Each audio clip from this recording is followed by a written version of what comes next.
Vamos a iniciar nuestro análisis del circuito de transistor con polarización de emisor con dos fuentes, aplicando ley de voltajes de Kirchhoff a la primer malla que está aquí marcada con una corriente en trayectoria en verde.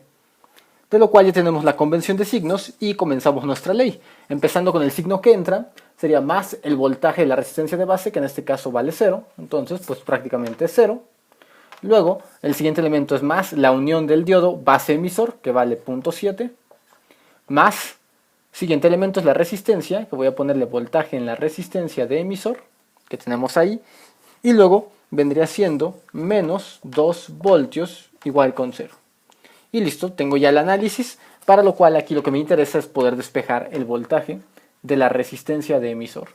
De esto nos daría menos 0.7 voltios pasado del lado derecho y más 2 voltios pasado del lado derecho también. En este caso el 2 voltios más bien vendría siendo una fuente de emisor-emisor para poder generalizar nuestra ecuación. De esta manera la tenemos ya general.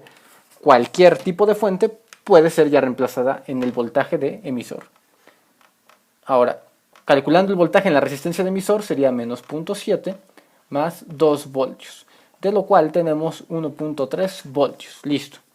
Aplicando ley de Ohm podemos rápidamente deducir la corriente de emisor. La corriente que circula por el emisor, según esta malla, pues responde básicamente a esta ley.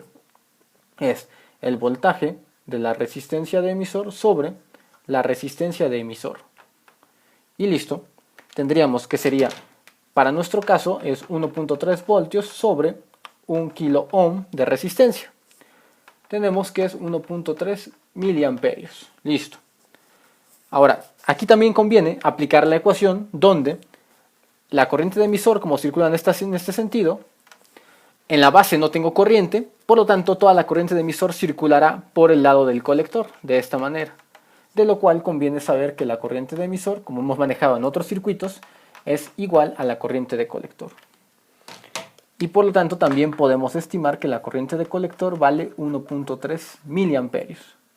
Este es un dato importante puesto que es uno de las coordenadas del punto Q, del punto de trabajo de este transistor para este circuito. Ahora nos falta conocer el otro punto, que es el voltaje colector-emisor. Para obtener la tensión del voltaje colector-emisor podemos también aplicar una un análisis de ley de voltajes hacia esta malla. Vamos a hacerlo. En este caso, el dato aquí importante los vamos a apuntar de este lado. Tengo que la corriente de colector, que es básicamente la misma de emisor, es 1.3 miliamperios. Y listo, con eso podríamos hacer ya gran parte. Vamos a hacer el análisis a la malla del colector y emisor.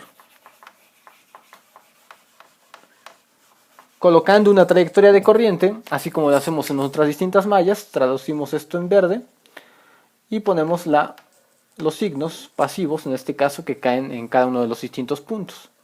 Aquí está, y luego todo esto y ahí está. Tenemos ya todo. Entonces, vamos a comenzar haciendo lo siguiente. Empezamos con que la fuente de más 10 voltios está entrando la corriente como negativo, sería menos 10 voltios. Luego sería prácticamente esta resistencia de colector, sería su voltaje, que en este caso su voltaje sería expresado como más la corriente de colector, resistencia de colector, voy poniéndolo con variables y al final sustituimos todos los datos. Ya que tengamos nuestra ecuación, sustituimos los datos que tenemos en este circuito.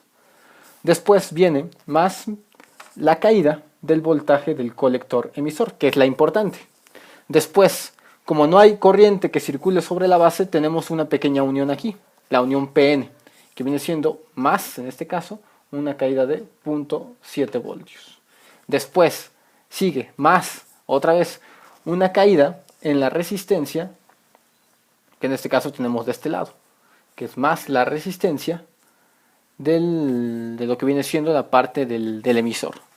Entonces, si lo colocamos, sería lo siguiente, más el voltaje de la resistencia de emisor, y finalmente entraría aquí con menos, puesto que esta fuente es menos, negativa, sería menos 2 voltios igual con 0.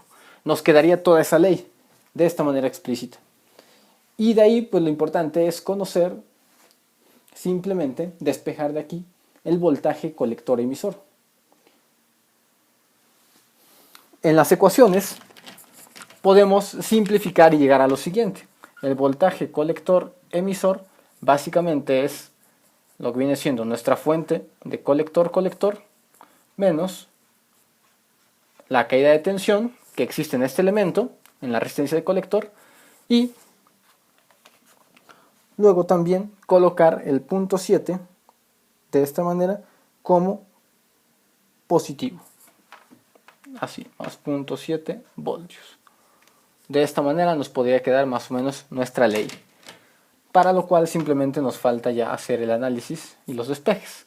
En este caso serían 10 voltios menos es 1.3, voy a poner nada más los datos, 1.3 sin las unidades, puro número, lo multiplica a 3.6 más 0.7 voltios. Y listo, tendría el voltaje colector-emisor.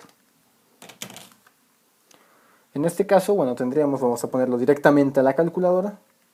1.3 por 3.6 y luego más 0.7. Me daría 6.02 voltios. Y lo logramos. Hasta acá tenemos ya los dos puntos importantes, voltaje colector-emisor y corriente de colector, con el cual puedo graficar un punto de trabajo y saber en qué zona está trabajando el transistor. De esta manera terminamos el ejemplo de polarización con dos fuentes de tensión. No olviden suscribirse a nuestro canal, compartir el video por las redes sociales y regalarnos un like.